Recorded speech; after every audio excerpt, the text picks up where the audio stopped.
Hi guys! Welcome to mini vlog. Kahapon pala guys. Ay namalingka. Dahil na-miss namin ang sabaw na sinigang guys. Kaya ayan, isdang bangus ang aking binili. Bali gagawin kong sinigang yan guys. Sisigang. Alam niyo naman ang bangus guys, sobrang matinik. Kaya pinabunlis ko yan kay ating buntis. Bali nag-add pala ako dyan ng 10 piso guys para sa pagpapabunlis. Hindi pala biro guys ang magtanggal ng mga tinik. Kaya naman may additional na 10 piso guys. Ang sipag ni ating buntis guys. Grabe.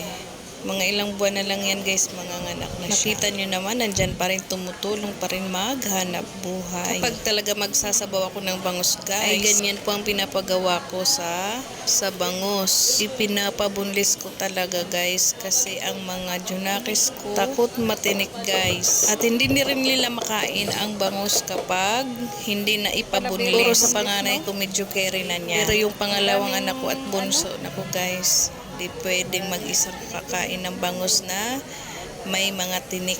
Kaya pinapabunlis ko talaga guys. One time kasi, nag-ihaw kami noon ng bangus. Yung pangalawa kong anak ay natinik guys. Kaya simula noon, hindi na talaga siya kumakain ng bangus. Kaya ganito lagi ang ginagawa ko. Ipinapabunlis ko talaga guys para kahit paano makakain man lang sila ng bangus. Ang sarap po yun ng bangus. Sa lahat ng isda guys, bangus ang pinakamasarap para sa akin.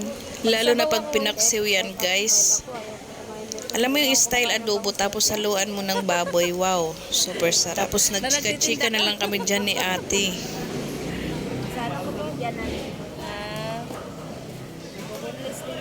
Natuto ka rin mag-ano dito? Magbunlis. Napila na ako natin eh. Kung yung best ko po. Naked ko lang kasi mahina na. Oo, magkano din ang pisto dito, no? Mahal. Arak, Kaso dito arawan. diba? Ano yung panganay na pagbubuntis mo? Ilang taon ka? 22. Bata pa. Asawa mo? Hindi po, andun po yung asawa ko. Pinsan niya yung asawa. Okay. Amin din yung dyan, festival. Lutuan. Ilang, diskarte lang sa buhay. Para makaano. Ipagad lang, kaya malapit lang mga anak. Oo, kailangan talaga. Ate yan.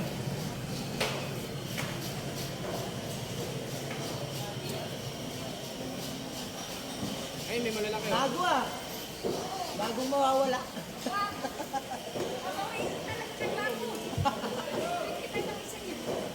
Magkano ate? 25 piso lang, di ba natin yan? Dahil parang nagawin. Eh, dati na, umanod ko dati ko sila yan eh. Magkano, nabutan ko. 15. 15 is free. All free dati yan, 80. Galing. 40 lang yun oh. Boss, pili ka ng boss. Magkano sa kalpa, kuya? 180 lang kilo to eh. Di pasuyo nga, Bi. Baka dumami dyan. Charot. Namura na ko. Pandaing. Boneless din po yan. Hindi. Dilinisan lang po. Oo. Okay na yung piprituin ko lang. Ito sabaw. Sa anak Oo. niya atat eh. Yan pang sabaw.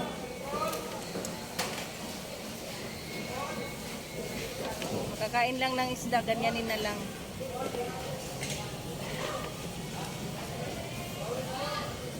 Si Jumo, di ba naman boneless? Hindi. Pag-aralan mo, Be. Ayaw po. Parang madali lang sa kanya, no? Pero parang ang hirap. Pag tayo, galing. Ako, nahirapan ako. Kaliwete ako eh. Kalawiti din ako eh. Mahirap po kasi yan ano yun eh. No? Ang dami palang tinik, no? Ang daming part ng ano. Sa buntot po ang pinakamaraming tinik po yan. Ma'am, sariwa yan eh. Grabe. Masarap siya, kaya lang grabe ang tinik. Opo. Kakaloka. Kung ano yung masarap mo, yung mahirap kainin. Oo. Hindi sabi nga dito. Totoo talaga. Kung ano yung masarap, ito yung mahirap makuha. Hi! Okay na. Pahiwa ko, Be. Palimang hiwa. Hiwain pa ulit. Ah, ah.